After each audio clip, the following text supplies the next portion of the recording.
सनातन धर्म में निर्जला एकादशी को पुण्यदायी एकादशी माना जाता है। निर्जला एकादशी का दूसरा नाम भीमसेनी एकादशी भी है, क्योंकि भीम ने भी यह व्रत किया था।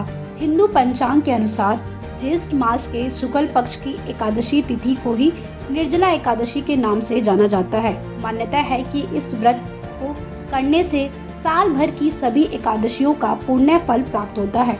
इस दिन बिना अन्न और जल ग्रहण किए व्रत रखने का विशेष नियम है, इसलिए इसे निर्जला कहा जाता है। निर्जला एकादशी को लेकर एक भीम से जुड़ी एक कथा भी प्रसिद्ध है। क्यों इस एकादशी का नाम भीमसेनी एकादशी पड़ा, आइए जानते हैं इस कथा के बारे में। बता दें कि पौराणिक कथा के अनुसार एक बार पांडवों ने महर्षि वेदव्यास से पूछा कि एकादशी व्रत का पालन कैसे करें और इसके क्या लाभ हैं। तब व्यास जी ने कहा कि साल में 24 एकादशियां आती है और सभी एकादशी का विशेष महत्व है। प्रत्येक व्रत करने से पाप नष्ट होते हैं और पुण्य फल की प्राप्ति होती है। यह सुनकर भीमसेन ने चिंता व्यक्त की। उन्होंने कहा, मैं बहुत बलशाली हूँ, लेकिन भोजन के बिना रहना मेरे लिए असंभव है। मैं सभी नियमों का पालन कर सकता हूँ, पर उपवास नहीं कर पाता। क्या कोई ऐसा उपाय है जिससे मैं एक ही दिन व्रत करूं और साल भर की सभी एकादशियों का फल मिल जाए?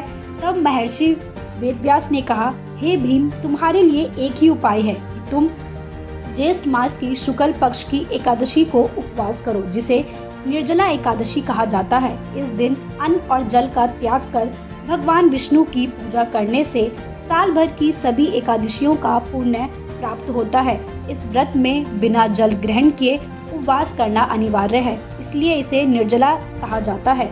यह व्रत कठिन जरूर है, लेकिन इसके फल अपार हैं। यह व्रत पापों का नाश करता है और मोक्ष प्रदान करता है। भीमसेन ने व्यास जी की बात मानते हुए निर्जला एकादशी का कठोर व्रत किया। उन्होंने दिन भर ना तो जल पिया और ना ही अन्न ग्रहण किया। अंत में भगवान विष्णु की कृपा से भीम को अक्षय पुण्य और मोक्ष की प्राप्ति हुई। कहा जाता है कि इस व्रत को करने से व्यक्ति को जन्म जन्म के पापों से मुक्ति मिलती है और विष्णु लोक की प्राप्ति होती है। इस दिन ब्रह्म मुहूर्त में उठकर गंगा जल या साफ पानी से स्नान करें और साफ सुथरे कपड़े पहने। फिर भगवान विष्णु का ध्यान करते हुए निर्जला व्रत का संकल्प ले। उसके बाद घर में पूजा स्थान को साफ करें और वहां भगवान विष्णु और माता लक्ष्मी की तस्वीर या मूर्ति स्थापित करें। पीले कपड़े में मौली बांधकर तावे या पीतल का कलश रखें। उसमें जल, सुपारी, अक्षत, एक सिक्का और आम का पत्ता डालें। इसके बाद पीले फूल, तुलसी के पत्ते, धूप, दीप, चंदन, अक्षत और फल, मिठाई भगवान विष्णु को अर्पित करें। फिर विष्णु सहस्त्र नाम का पाठ करें या ओम नमो भगवते वासुदेवाय मंत्र का जाप जरूर करें।